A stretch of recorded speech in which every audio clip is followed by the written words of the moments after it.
So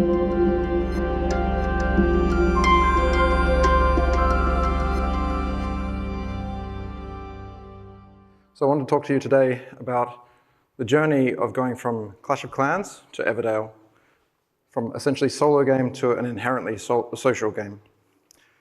My name's Tristan Williams. I'm a senior programmer at Supercell. I've been there since 2014. Before that, I've been working at Remedy, Splash Damage, Ratbag on games such as Alan Wake, Quantum Break, and Quake Wars. Topics today. Intro. We'll touch on the design. I want to dig into that a little bit, but the main meat of this topic will be the tech and some takeaways. So, in the beginning, well, you've probably all heard of Clash of Clans, but in case you haven't, we released it in 2012, and it's been effectively in the top 50 of the App Store ever since, so near on 10 years now, which is just amazing. And Everdale is one of our new soft launch games released last year. So Clash of Clans, if you haven't played it, is a village builder where you gather resources with these elixir pumps and gold mines.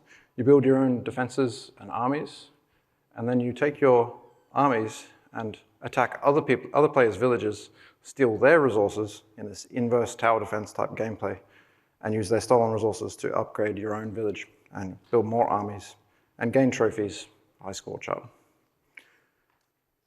So this is a game that's always got one village on screen at a time. You never see multiple villages at a time. The core gameplay is entirely solo. In the game, there's clans, which is effectively an opt-in social layer. You don't need to join a clan. It will help you if you join a clan, because then you can earn more resources through clan wars, which is yet another thing that feeds back into the core loop of the game. But your progress at your village is still entirely your own. It's still essentially a solo experience with a social added on layer there, which is nice. Then moving to Everdale. So Everdale is inspired by classics like Settlers 2, one of my favorite games when I was a teenager. So that inspired a lot of the village building gameplay where you build stuff and you get people to go chop some trees and dig up some rocks and use that for building more things. Sims and Fallout Shelter, they were a big inspiration in terms of how we wanted the player to engage with the characters in their village. They wanted to nurture them and build them as part of their own village identity. Another great inspiration was Civilization, not so much for gameplay, but just for the sense of scale. We wanted the game to feel bigger than any of our games before. So here's some gameplay. So as you can see, we've got a village builder here. We've got Carolina here at the house. We're going to build another house to attract some new villagers to stay in our village.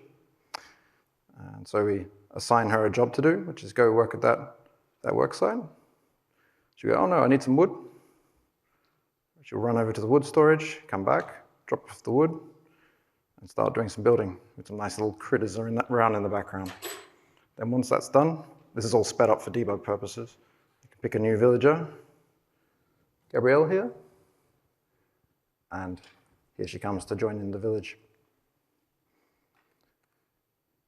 So there's all sorts of stuff to assign villagers to do. Collect trees, collect stone, collect clay, research at the library, to make food for everybody to eat. And we tried to make it all full of life. But everything's related to each other, so first you have to get the trees, and then you can start building the buildings. That's not all. Well, there's the research, there's a tech tree. This will be familiar to you if you've played games like Civilization or anything. So you unlock from there all of the new buildings, the upgrade levels, and you get people to go and work at the library or the study, I should say, to upgrade these things. Cool. Then, from very early in our game, the players are placed in a valley together. So you zoom out from your village, and here you go, here's the valley, and you can see other players' villages right in this valley. There's no transitions, it's seamless. So they create one big world. In the valley, you create products. For example, here I'm assigning a villager to go and work at the wool farm, gather some wool. And then once we've got some wool, we could go to the tailor and make some socks. And this is a valley building. This doesn't belong to the player, it belongs to everybody in the valley. These are unlocked at the Great Library here, where you together work to research new stuff for your whole valley to work on together. And you build those together as well. And there's this trading element. We have orders that come in from faraway lands.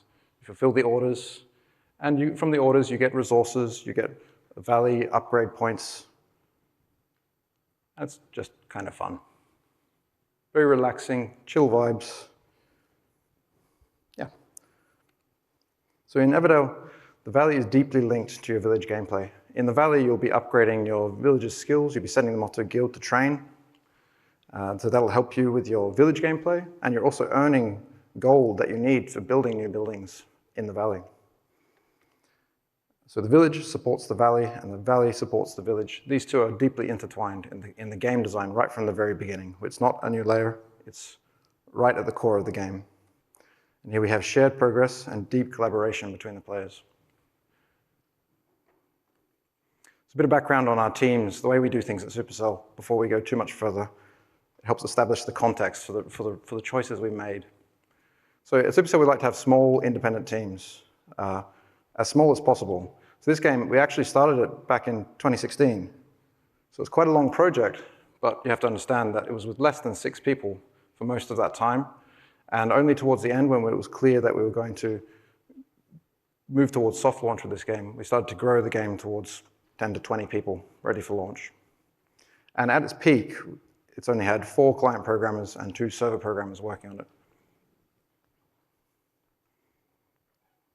So that's the background, a bit of background. Next, I want to talk about the dream. Now, every creative project, whether it be a game or a painting, a book, it starts with some kind of dream. Even if you don't think of it that way, there's some sort of idea in your head that you want to bring out. And these dreams, they come in all different shapes and sizes. They could be small, they could be big, they could be medium, they could be triangle, they could be square. But here I'm going to talk about small and big dreams. So in my mind, how I categorize them, a small dream would be something like a cool mechanic. Like if you played Heyday, to harvest your crops, you don't tap them and press a button to harvest them. You grab the scythe and you swipe your scythe through the crops. And it's a cool little mechanic. And it could be a unique gameplay idea, like a game like Portal, where you take a first-person puzzle game and you add this sweet gun that you can put a hole in one wall, a hole in the other wall, and pop between them. It adds a whole bunch of really interesting gameplay. It might be something like an art style. A game that comes to mind for that would be Limbo. So you get this, what is a classic platformer at its heart, but it's got this beautiful art style that creates a unique experience for the player. Another one might be an interesting piece of tech, like a game I worked on many years ago, Alan Wake. It was the core idea of this light and shadow gameplay actually came from one of the designers seeing what one of the rendering programmers was working on. He was working on some nice lighting tech. It's like, oh, cool, maybe we should make a game about light and dark. So these kind of small dreams, I think of them a bit like this. You've got the seed of an idea and you grow it into a big tree. This is a really good way to build a game. Often you've got clear reference material that you can build from. You've kind of got a little twist that you're putting on an established genre, perhaps. But the real challenge here is differentiation. How do you do something different? But anyway, it's cool stuff. Small dreams are great to have. Then we've got big dreams. And what I mean here by a big dream would be your lofty goals. Your big dreams are more user experience and emotion driven usually. You're thinking about how does the player feel when they play this game? Do they feel like they're a space marine battling aliens in a galaxy far, far away? Do they feel like they're a god playing Populous? Or do they feel like a chief managing a village? Starting from the high fantasy, what we're selling the game. That's kind of, in some ways it's kind of the opposite. Instead of growing from the ground up, You start from the canopy, you're looking at the tops of the trees of the forest, and then you grow down and you see what branches do we need to build to support this. And eventually you might find the seed and it might start to grow back up again. It can loop in all sorts of crazy ways. And you can have both big and small dreams in a game. So dreaming big is quite daunting. You may not have any idea what the mechanics are going to be yet. You may just have this idea of like, I want to have a game where I feel like a god. How do you go about making that game? There may be a lack of reference. You may be inventing a new genre, basically. The tech may not even exist yet. So, yeah, sounds easy, right? Why would we do that? Anyway, so getting back to Everdale, in the beginning, we felt like we wanted to reach a broader audience. We wanted to make a game that was not necessarily about combat. Now, if I could tell an anecdote about that, it actually came a lot from me watching my wife play games like Clash of Clans and Age of Empires. So if you play Clash of Clans, at the beginning, you've got this shield that lasts for several days. That means that you can't be attacked. Nobody can come and steal your stuff for the first few days that you're playing the game. My wife installed it, and she was loving it. She was loving building her village, loving laying it out, upgrading things, having a great time. And then a few days later, the shield dropped, and she was attacked. She logged into the game, and she saw, everything's crushed, and she's lost a whole bunch of resources. And she was so upset, she just uninstalled the game. Then with Age of Empires, it's kind of similar. She was playing the game, she was loved sending people out to like hunt deer and build up her town. She was really loving that. And then the war horn blew. This is, I think, Age of Empires 2 that I'm referring to here, one of the old ones. The war horn blew, and once she experienced the stress of being attacked for the first time, she actually just started a new game and started playing another one up until the war horn blew. And then she did the same thing. She started again and played till the war horn blew, and then she uninstalled the game. So that kind of raised my eyebrows and made me realize that actually there aren't actually that many village building games that don't have combat or conflict in them in some form. And I felt like this was a challenge, and a really interesting challenge that we should tackle. Not all games have to be about fighting, and sometimes you might have, I play Everdale in between other games. So at the moment, I'm currently going back and playing Doom. And in between some sessions of Doom, sometimes you just need to chill out, play something nice and relaxing, like a Heyday or an Everdale. Another dream we had was we wanted it to be more collaborative than anything we've made before, and more immersive. So that we can look at this now through the lens of the dream terms that I described before. So we've got some small dreams here. We've got a village builder. There's clear reference for this. There's a bunch of really good village builders out there. We want something nice and peaceful and relaxing. Happy little villages, happy little deer.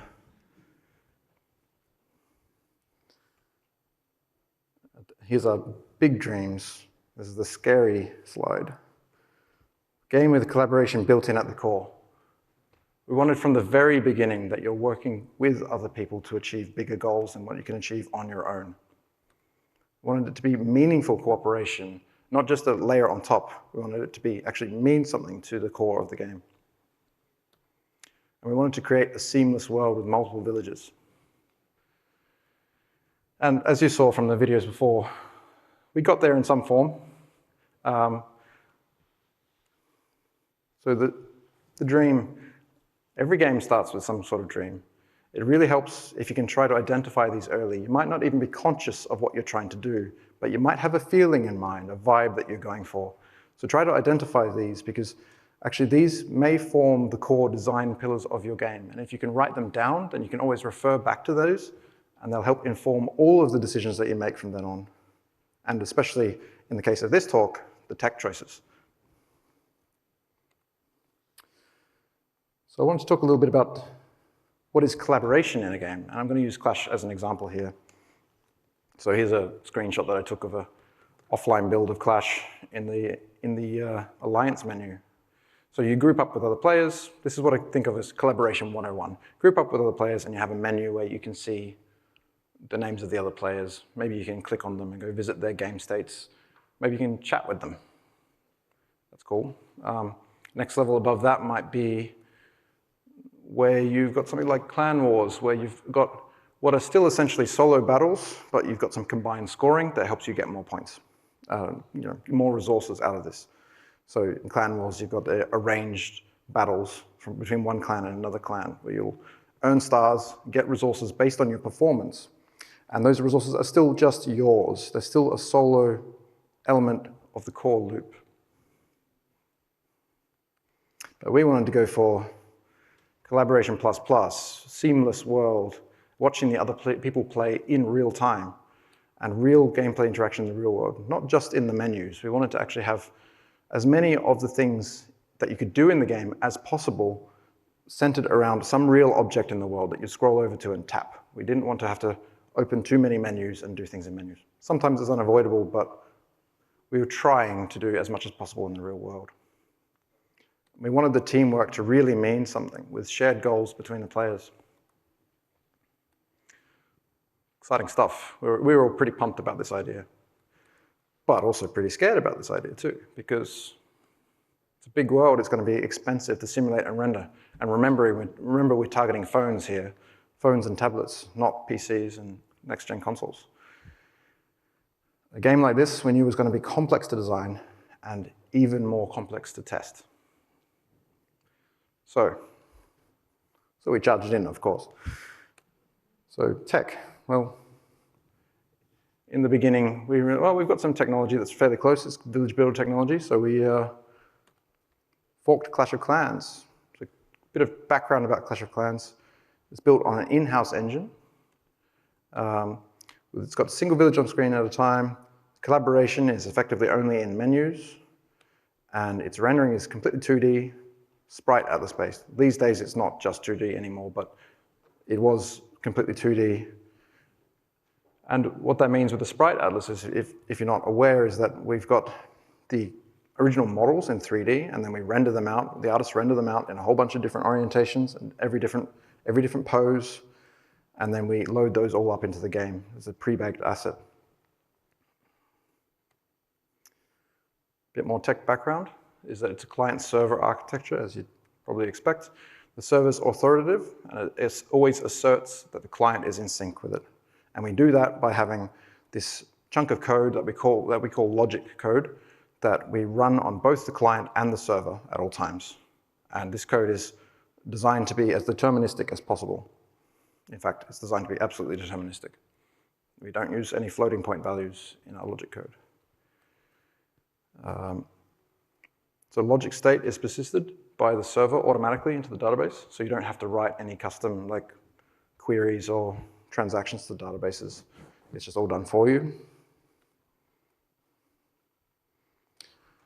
The client and logic code, though, in Clash of Clans relied very heavily on singletons. So, got your game object manager, get instance, get me the game objects that are a building.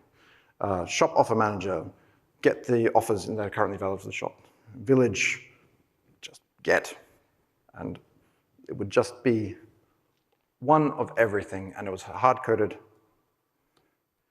which is nice. It's convenient and very easy to code, and obviously it's worked well for us for a very long time. But you could only have one village running at a time.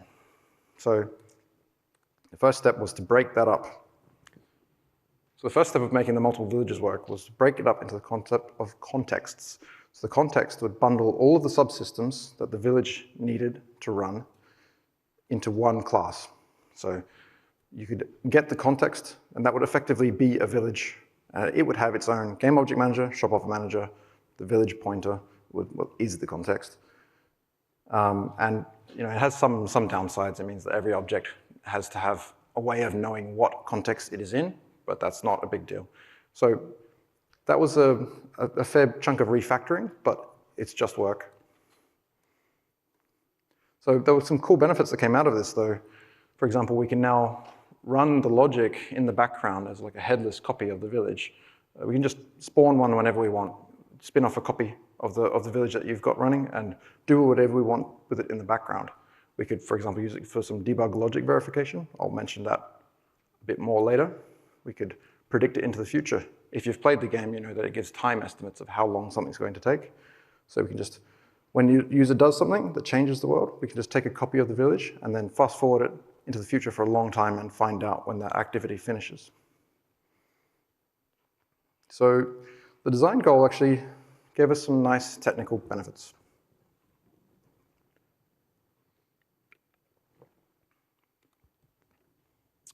So then, next thing we wanted to do was achieve this seamless world. We did that by giving each village its own rendering world, which has its own coordinate system, which means we could move it wherever we want, and it's still got the same coordinate system. So every village, like my village, your village, they all start at 0, 0 and go to whatever their maximum size is. And we had one render world for the valley, same system, just it was one for the valley, with the valley's buildings and all the ocean and the boats and things in it. And the actual view, we then composed by stitching together the worlds. So each village would be rendered with an offset into the world. And then this was nice because when you then move to a different valley, which is unfortunate, but it's a design thing that we need to be able to cope with, we can then put that village in a different place in the new valley, and everything's okay. We don't have to do anything weird in the gameplay to like update everything's position or anything like that. So great, now we can see everything. But back to this small dream. The dream was to be a village builder. So we wanted to have a diverse cast of villages from all sorts of different drawing inspiration from all sorts of different cultural backgrounds, with different hair colors, different clothes. We want them to be performing lots of different tasks. So maybe they're carrying a hammer, maybe they're carrying a saw, an axe, or maybe they're wandering along with some logs or a pumpkin. We also wanted to customize them. We wanted players to be able to select what clothes each villager was wearing. And if you think about that in the context of the 2D sprite-based content, that's a lot of permutations. Every time we want to add a new set of clothing, we need to go back and re-render a whole bunch of stuff. All the different animations, any new animation just adds to the permutations. So we made the choice to go to 3D. But we didn't have a 3D engine. We had some 3D rendering capabilities. If you played Brawl Stars, if you played that during the soft launch, you may remember that it was actually a 2D background with 3D characters. Boom Beach has some 3D background.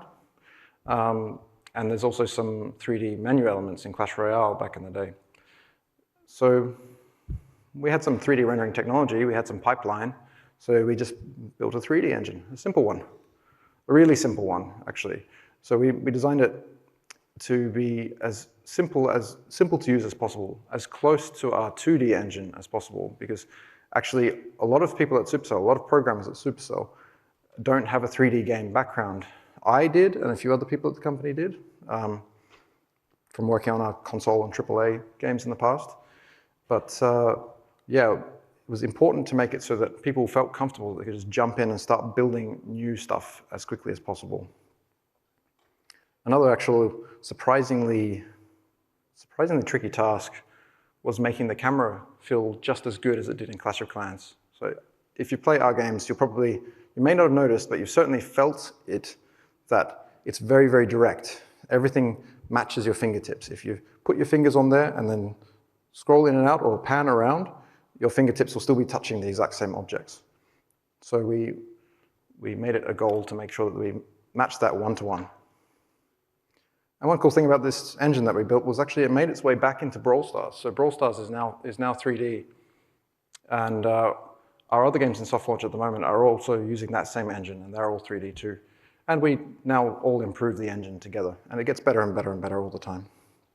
So this little small dream actually ended up building a big piece of tech that benefited the company.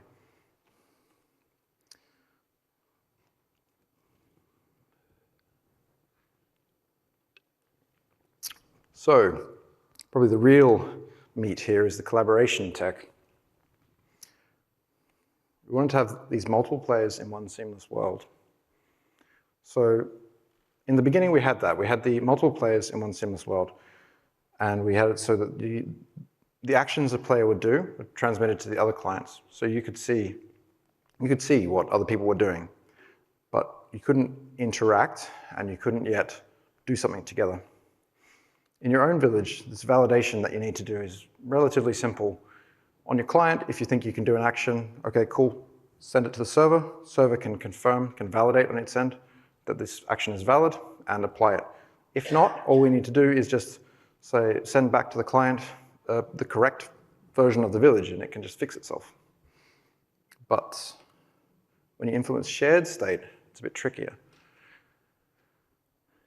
Our other games in the past have gone about it in the way that there's manually persisted shared state, that you have a database table with the clan, and let's say each one row per clan, and let's say you've got the column for the name of the clan.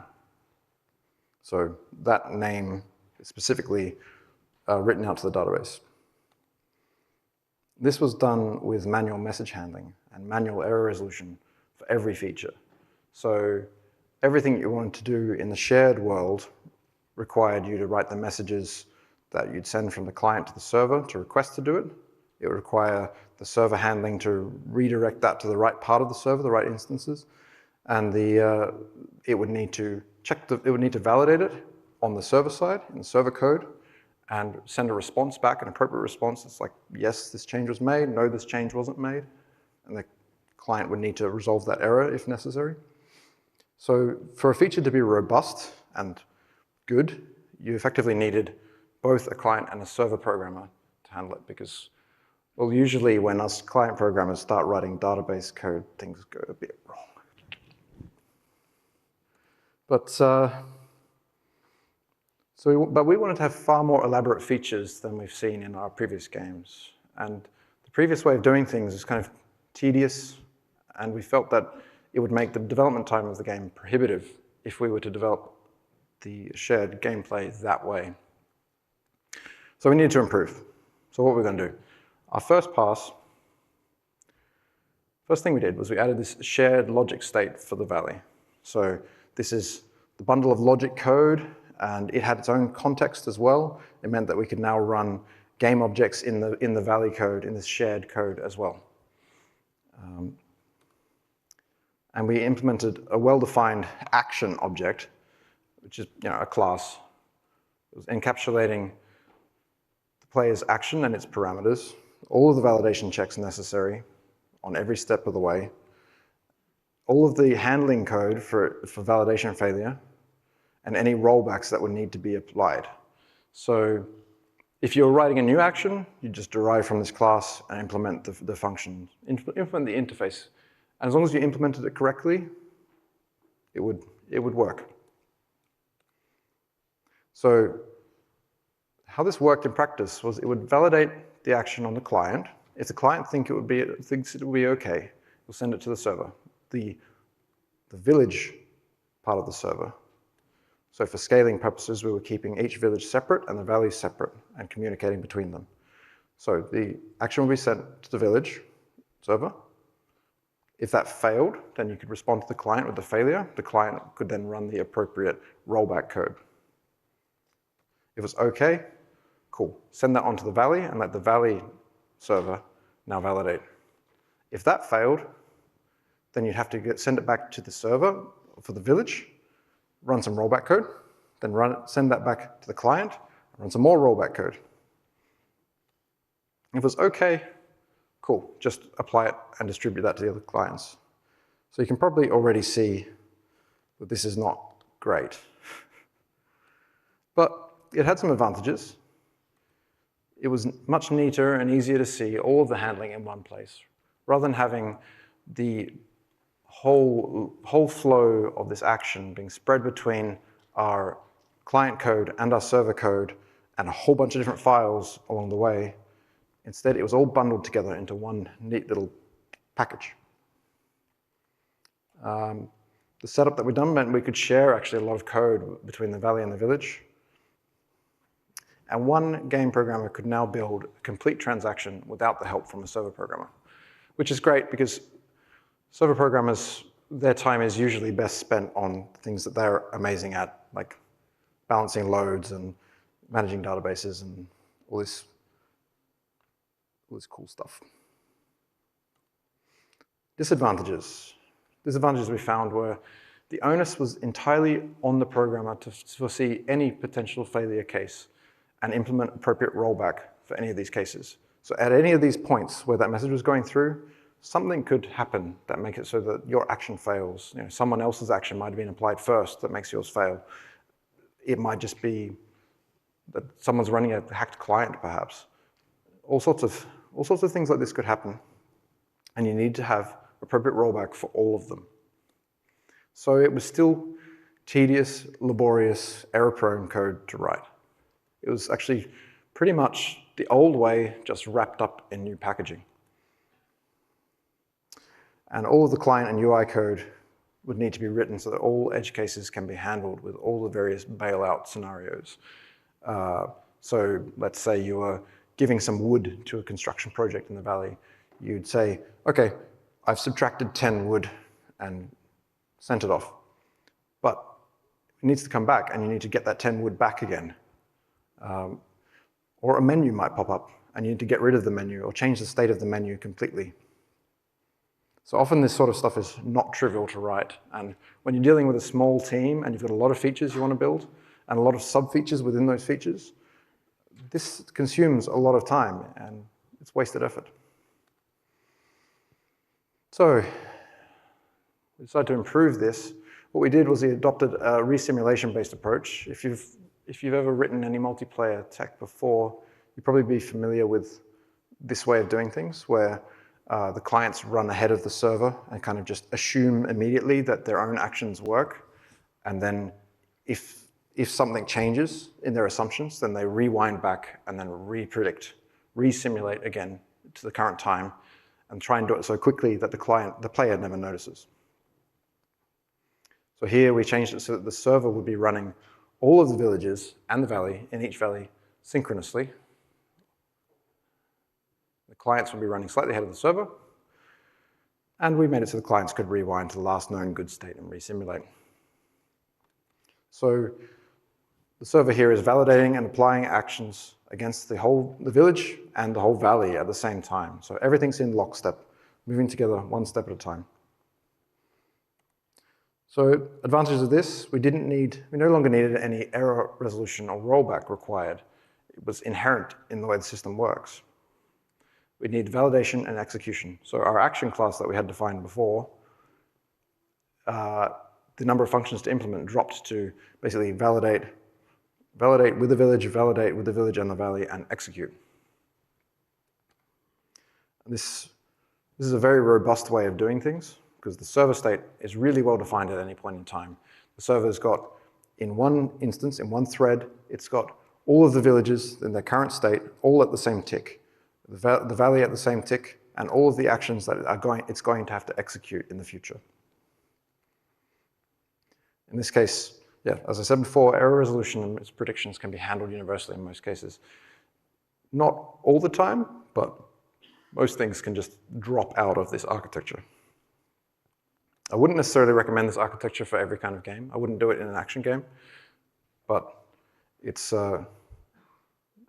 good for this sort of slow-paced game. So disadvantages of this meant that we were going to have to store a lot more stuff in one thread and run a lot more stuff in a timely manner on the server than ever before. And the client needs to store this history information and be able to rewind and fast forward again without the player ever noticing. Some UI scenarios still need very careful handling. You might have a dramatic change in state based on the misprediction. You might have your menu up with, you've selected that task to do and you've started doing it, and then suddenly you don't have that task anymore, and all of that needs to be able to clean itself up. Which actually, if you switch to more like polling style UI, a lot of these problems kind of go away. They kind of, as long as your polling UI can handle any random change in state, more like a true thin client, then it works quite well. And we also found we needed to avoid direct callbacks from logic code to client code. In the past, we've often had it so that you want to play a sound? Okay, cool. There's a callback from the logic to the client, and then the client plays the sound. But now, if we were to do that exact same way with resimulation, then while you're resimulating, you might play that sound a whole bunch of times. So this actually proved out to be a great success. We were able to develop the systems that we were trying to develop much more rapidly than we could in the past. We're talking weeks instead of months compared to the way we would have done things if we were doing them in Clash of Clans. We only needed a single programmer per feature, which was really cool because I can think of one time during the project where we had a brainstorming session coming up with some cool ideas, and we had this idea of this trade relations with different ships going out, like maintaining a relationship with different other countries, and at the same time, this other feature of these challenges or events that would pop up in your land, and you'd work together to resolve them. So both of these are relatively complicated features when you dig into all the different things there. And we were able to do them with one programmer on each of those features, get the first versions that were ready for a proper playtest in a couple of weeks. Most of that time was actually just implementing UIs.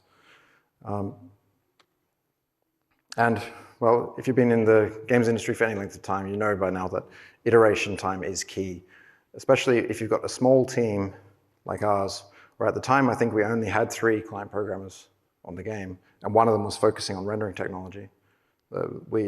It's really important to keep up that momentum and test out the new features as fast as possible. Fail fast. All right. He's so cute. So performance. We've got a problem here. We've got 10 villages, and we're going to have hundreds of thousands of objects per village. In fact, I was just debugging one village the other day, which had 2,565 decorations in it. We've got this complex flow-based logic where you can't just fast forward a timer like many of our other games. Instead, you have to wait for one worker to bring something to the storage and the other worker to come and get it. That whole process needs to go through. So performance was definitely going to be an issue. So for rendering, we chose to actually render our villages to texture imposters. So we lodded the whole village. Rather than trying to load the sub-objects in the village, instead just load the whole village. As you zoom out, swap to rendering it to a texture, and then stagger the imposter updates. Because once you've zoomed out, especially on a phone screen, those villages are now so small on the screen that that one little villager walking around, we're talking sub-pixel changes here. So we can easily just make it so that we only render one village at a time, one village per frame to a texture, and maintain the illusion that we're running all of the villages all of the time. And then we made a lot of effort to make it so a near seamless transition between them. So here's a video of that taking place. So here I'm zooming out from my village and zooming into another village. If you know what to look for, you can spot it. You can see the grass change shade a little bit there. Still some more work to do to make that really, really good. But you also see these objects are scaling up and down, and that's actually nothing to do with this transition. That's actually to do with, we felt that when we were drawing them as the normal scale of objects, that when we zoomed out, it looked too noisy. It just didn't look quite right. So we went for this more iconified version of the village as you zoom out. So what about logic optimization? Obviously, we're running a lot of villages at once on the server, and we need to be able to rerun the logic quite often on the client. So our gameplay is relatively slow. So we found that we could actually reduce our logic tick rate from 25 Hertz to 5 Hertz, and the player wouldn't notice any difference at all.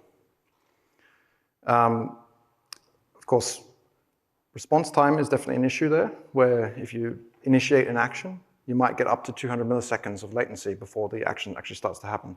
So to get rid of that, basically the client just, as soon as you've done an action, just jump ahead in time to the next tick. And then that extra that you've accumulated, just ease it out over a few frames. And long enough that you don't really notice the speeding up and slowing down of the gameplay, but it still maintains the illusion that your actions are happening immediately. Made the client interpolate logical state as necessary. And that worked pretty well. It's 1/5 already. So then we moved to trying to ensure that our update functions could be deterministic with a variable update length. So, we could update the world tick by tick for 30 ticks. We go tick, tick, tick, tick, tick, tick, tick, and that would be your state at the end. Or we could update 30 ticks in one update call, update 30 instead of update 1. And here we want to make sure that our state at the end with update 30 is exactly the same as the state if you go tick by tick. Now, we'd probably do this a little bit differently if we were to be doing this from the very beginning, but this was a retrofit system, so we already had a lot of code, so we had to make the choice of doing it a little bit differently. So what we did was we allowed any object or system to declare how many ticks that they can update for deterministically. We call this the max fast forward ticks. And then we found that many objects can actually just skip their updates for multiple seconds at a time. So even up to hundreds of ticks, they could just fast forward over that whole thing, one function call, update. We had to reorganize some of our things like pathfinding and villager movement so that wasn't a tick by tick update. Instead, it was just jump forward in time. So we made it so the client would step tick by tick to maintain the smooth gameplay, and the server could fast forward the villagers forward. And this was really awesome. I mean, this is a conservative number here, but it actually reduced server load by something like 80 to 90%. And here we're talking about compared to like a Clash of Clans village. So even though we're running 10 villages at once, we're still like 1/10 the cost on server side of running a single Clash of Clans village. It also let us do things like the off-screen villages on the client. We could just not update them or update them less often and just fast forward them up, which was a really good speed improvement on the client. But of course, you might ask, how do we guarantee that everything's going to be deterministic? So we can then take advantage of this ability to run a background copy of the village. So we can run background verification. So load up an older version of the village, fast forward it to now from that older state, and then compare to now and assert that they're the same.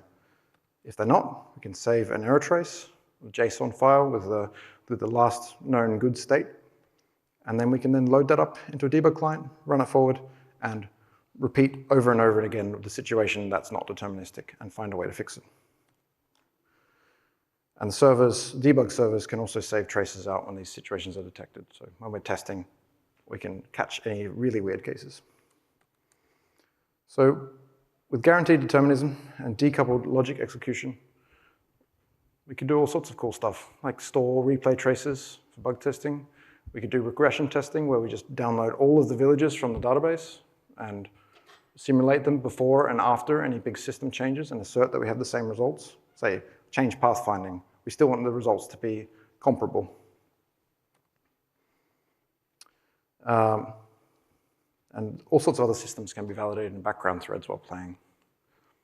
We also built AI logic that can play the game. And at first that was just on the client side to simulate when you've got other players in the game with you. But actually we then realized, oh yeah, we could actually just port this over to our logic code base, and we could also port our client synchronization logic over to the logic code base too. And then we could just make server code that can connect to a load test environment and play the game. Spawn thousands of bots and gather a bunch of balance and stability data for us. This was actually really useful for isolating some of these really rare bugs you get sometimes with these games. And a real help because it was a very complex game with many, many systems that all work together. So in the result, we achieved our dreams, mostly. The game is now in soft launch. We'll see what the future holds, but even if it doesn't make it to global, the tech will live on. So key takeaways here. Dream big, but go in with your eyes open. It's not necessarily going to be easy to achieve these big dreams, but you can achieve them, and you may get all sorts of side benefits along the way. Technical improvements, we've got better tools for our future games. Investment in new tech usually does pay off. So yeah, hopefully this talk has inspired you to maybe tackle your own lofty game design goals. Dream big. I want to see some cool games out there. Thanks for coming. Please remember to give the feedback. We're hiring. Any questions?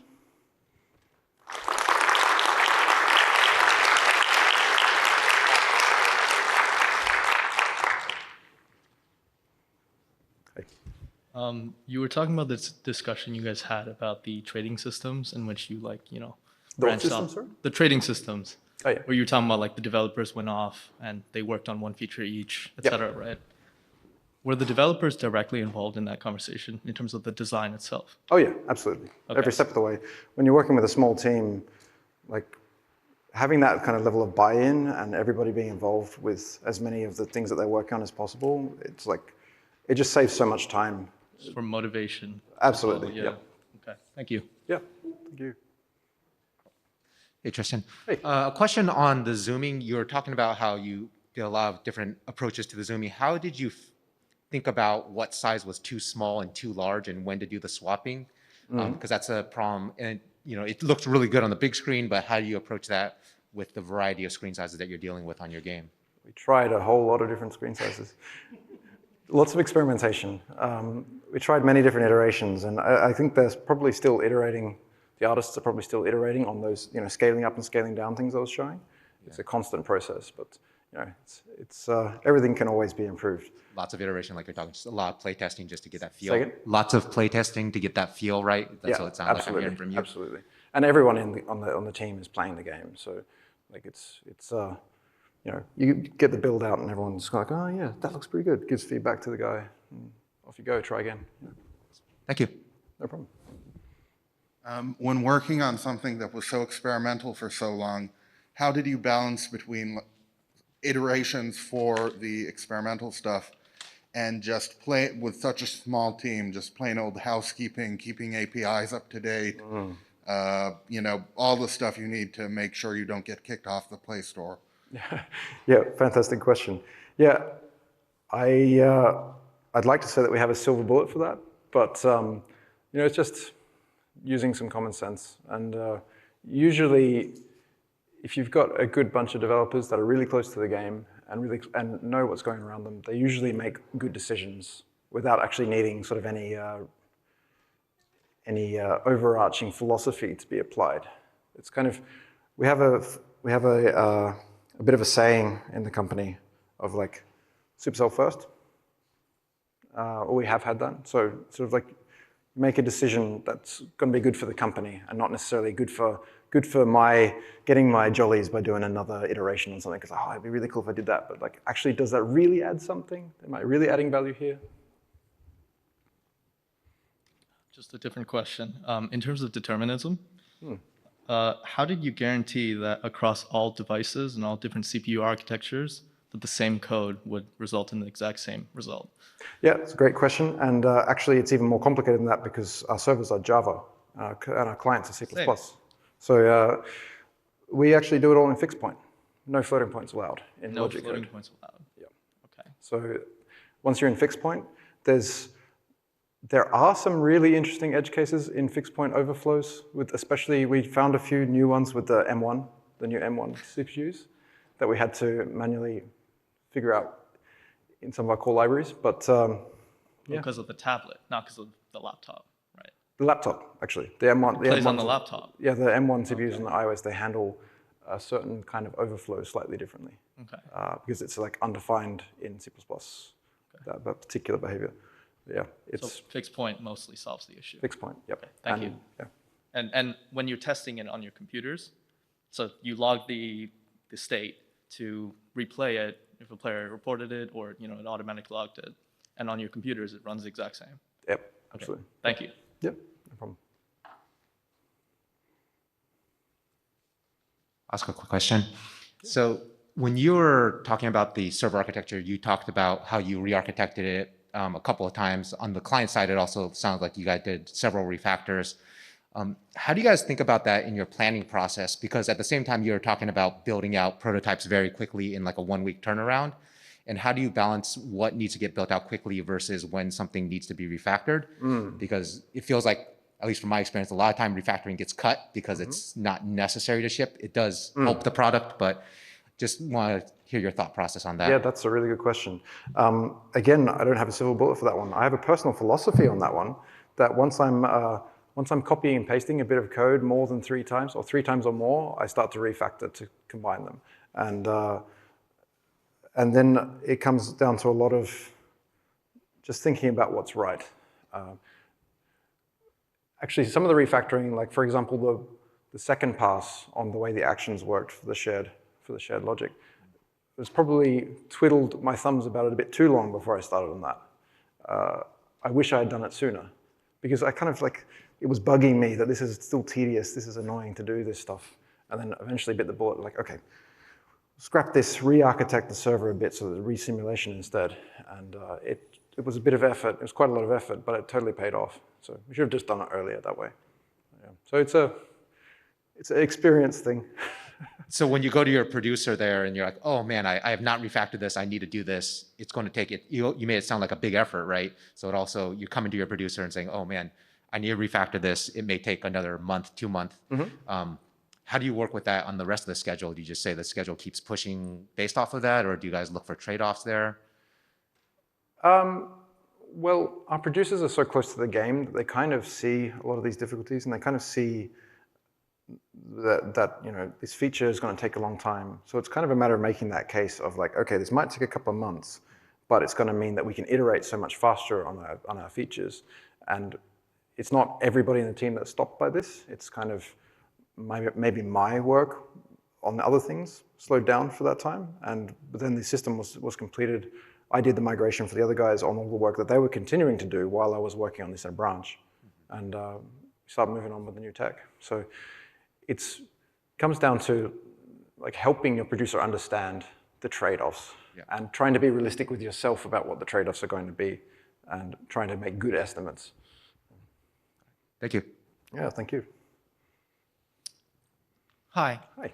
So I was thinking about what you said at the beginning, dreaming big about a game that is not necessarily about combat and more inclusive and avoiding the frustration moments of seeing your base smashed in Clash of Clans. Yep. And I'm an avid player of Clash of Clans, and I'm playing in Legends League now, Sweet. which is the Wow. most competitive league. And I never see anymore my base smashed, and I never lose any more resources. So it kind of looks like backwards, right? Like, did you guys consider of having this kind of behavior at the beginning of the game to avoid the frustration of seeing your base smashed, while pushing it more in the more competitive phase of the game and at the end in the Legends League? Yeah, that's a really good question. And we definitely talk about things like that. And we have talked about things like that, like, oh, should we have like a kind of a competitive end game for the game or something like that? And that's all still quite open. It's still pretty early days for the game. And you know, maybe that'll happen someday. We're not sure yet, but actually, very early on, I had this extra dream, which is one of the ones that didn't quite get realized, which is that maybe both can coexist in the same world. You've got people that are into combat and people that aren't, and that they all help each other still. Maybe one day we'll have something like that, but yeah, cool question. And congrats on Legends League. That's awesome. Yeah, my question was actually quite similar because most of your other games are competitive games. So it's just like, have you learned something from the players playing it so far? Do they fall off because there's not like a good game loop there, or what have you learned from so far? It seems to really resonate so far. It seems like there's a lot of people that have been hanging out for a game like this, where you're just taking care of your village without having too many worries. It's quite amazing the feedback we've been getting from it. I mean, the people who, one big surprise was that we actually kind of expected to find quite a different audience, like quite a different category of people. But surprisingly, there's heaps of people who love to play Clash that also love to play Everdale, precisely because of it being just chill, which is kind of cool. And if you really dig into it, there's actually, you can open up graphs and see what your resources are doing. So if you want to, you can actually play it in a really hardcore way. I wouldn't recommend it. I did that for a little while and it drove me a bit crazy, but. Have you seen if there was like more girls playing it or if different types of players? We expected it to be a bit more female-dominated audience, but it's actually pretty even. It's been really nice to see the figures about that sort of stuff. But it's, as I said, it's still early days. It'll be interesting to see what happens. Hopefully we can bring it to the US market as well and see what happens here too. Cool, thanks. Hi, you talked about you had this big dream about designing a new type of game. And we know humans are kind of unpredictable. So since launching the game, did you guys see like any like strange behavior that players tend to do that diverge from the way the game was intended to be played? Diverge from the way the game was intended to be played. Yes, we did actually.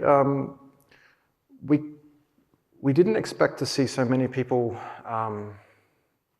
wanting to play the kind of the social side, how to put it, kind of the administration of the social side so differently than we expected. So you may not be aware, but we had the game in a soft launch under a different name before, and the players from that kind of behaved quite differently. And as soon as we put it to soft launch with our brand on it, we were a little bit surprised by how they behaved. And it was really cool. It was a wake-up call that our assumptions were incorrect in a few places. And actually, we'll have a new update out soon, which will hopefully help for people that are frustrated by the way that side of the gameplay works. So yeah, that's a good question. Thanks. Yeah. Because no one else has. Go ahead. In your takeaways, you mentioned that it may not result in a global launch, and I'm just trying to decipher the reasons for that. One assumption I could maybe make is because it's not as combat focused, more chill. People don't go as intensely, don't spend as intensely. Well, perhaps I just worded it wrong. Soft launch for us is like this kind of partially proving ground, partially like a maturing ground. And we just get the game out there and try it with real players and see how they really act. And we learn lessons. Like we found that some of our assumptions about the way people play the game are completely wrong. So I wouldn't want to comment on the likelihood either way, but we're just gathering data, and you never know. Sometimes we kill them, sometimes and the killing decision always comes from within the team. Like, do we still believe that we can make this into like a game worthy of supporting for 10 plus years, like our other games? So yeah, I wasn't trying to imply that it's not going to go global, just no, that of course not. we'll see what happens. Okay, sorry, just on that point, do you feel like making it more chill, while maybe appealing to a broader audience or maybe a different market, made it tough to have like extremely dedicated, extremely hardcore players? No, the players are crazy. It's amazing. We love the response we've had is insane. Like Okay. It's really cool. I think it's just different games for different kinds of people. Like some people like to chill, some people like it hardcore. Okay, thank you very much. Yeah, no worries. Clash of Clans, obviously, competitive game. So you've got like a leaderboard where players are playing against each other. So when you like monetize a game like that, it's a little bit easier since you've got like sort of a little bit more competitive aspect to it going on. So how would that factor into Everdale? Yeah, I mean, we're still learning. Okay. We're still learning what's the best way to monetize games like this. It's always a surprise. You try things and they don't always go the way you think, and you adapt, learn from them, try something else. Ongoing process. Yeah, I think we have time for maybe one more. okay. I've noticed that with a lot of these social features, people like to form groups and communicate with their groups on strategy on places like Discord or Facebook or Reddit. Have you thought about maybe like making a first-party tool for that, or like integrating something more officially with Supercell? Yeah, I mean, there's a lot of ideas floating around always. All these sorts of things pop up from time to time. We'll see what happens. Yeah, it's very cool. I can't believe some of the stuff you see. If you ever watch how people play Clash of Clans competitively at the top level, they've got like their painting overlays on everything. It's amazing. Super cool stuff. Anyway, thank you very much. And just come and talk with me if you've got some more questions.